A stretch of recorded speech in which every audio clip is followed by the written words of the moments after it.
زندگی میں ہر پریشانی کا ایک ہی حل ہے، اللہ سے بات کریں، اللہ سے مانگیں، اللہ پر چھوڑ دیں، اللہ پر بھروسہ کریں، اللہ سے کہیں، پھر کہیں اور کہتے رہیں اللہ کریم ہے۔ خدا پر بھروسہ کرتے ہو نا، پھر کیوں اپنی قسمت سے ڈرتے ہو؟ یقین رکھو وہ آپ کو لڑکھڑاتا ہوا دیکھ تو رہا ہے مگر کبھی گرنے نہیں دے گا۔ اور اگر تم اللہ پر بھروسہ رکھتے ہو تو یہ جان لو کہ اللہ کبھی اس بھروسے کو ٹوٹنے نہیں دے گا۔ مایوس وہ ہوتا ہے جو اللہ پر یقین نہیں رکھتا، اور محروم وہ ہوتا ہے جو اس کی نعمتوں کا شکر ادا نہیں کرتا۔ توبہ کا مطلب یہ ہے کہ انسان اس راہ سے ہٹ جائے۔ گناہ نہ کرنے کا ارادہ توبہ کا حصہ ہے، گناہ نہ کرنے کا فیصلہ توبہ کی عطا ہے۔ توبہ قبول ہو جائے تو گناہ دوبارہ سرزد نہیں ہوتا، بلکہ یاد گناہ بھی نہیں رہتی۔ اس لیے ہم کہہ سکتے ہیں کہ حال کے عمل سے ماضی کا عمل تبدیل کیا جا سکتا ہے۔ ماضی کفر ہو تو حال کلمہ پڑھ کر مومن ہو سکتا ہے، اور اگر حال مومن ہو جائے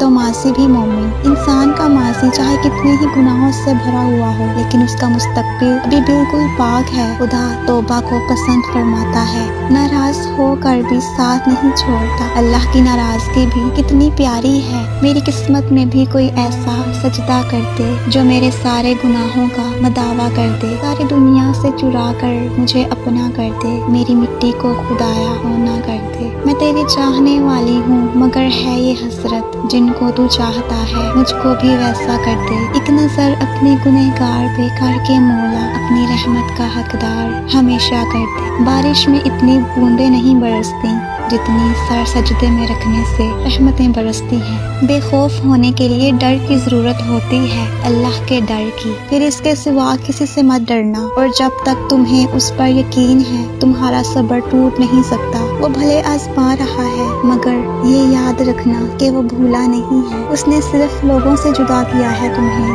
خود سے نہیں۔ اس رب کے حوالے سارے معاملات کر دینے کا مطلب پتہ ہے کیا ہوتا ہے؟ اس کا مطلب ہوتا ہے مکمل یقین کے ساتھ صبر کر جانا، اس بات کا اطمینان کرنا کہ اب جو بھی ہوگا وہی بہترین ہوگا، اور وہ رب آپ سے بہت زیادہ محبت کرتا ہے۔ وہ ایسا کچھ بھی نہیں ہونے دے گا جس سے آپ کو نقصان پہنچے۔ اس کی قدرت اتنی وسیع ہے کہ وہ آپ کی دعاؤں کو قبول کر لے گا۔ تو جب معاملات اس کے سپرد کر دو تو خود کو پریشانی سے آزاد کر دو۔ وہ کارساز ہے، وہ تمہیں کبھی تنہا نہیں چھوڑے گا۔ ہزار تکلیفیں ہیں مگر سکون دینے والا اللہ کریم ہے۔ میں نے ہر مشکل وقت میں صرف اپنے رب کو اپنے ساتھ مخلص پایا، جو پرندوں کو بن مانگے رزق دیتا ہے۔ وہ تمہاری دعائیں کیسے رد کر سکتا ہے؟ اگر التجائیں رد ہونی ہوتی تو اللہ کبھی نہ فرماتا مجھ سے مانگو میں دوں گا۔ موج سے ہوتے ہیں، دعائیں سن لی جاتی ہیں، زخم بھر دیے جاتے ہیں، دل جوڑ دیے جاتے ہیں، خون فرما دیا جاتا ہے۔ بس صبر اور توکل کی بات ہے۔ تصور تو پھر تصور ہے، اس کے کن سے حقیقتیں بدل جاتی ہیں۔ وہ اللہ ہی تو ہے جو دل کی خاموشی بھی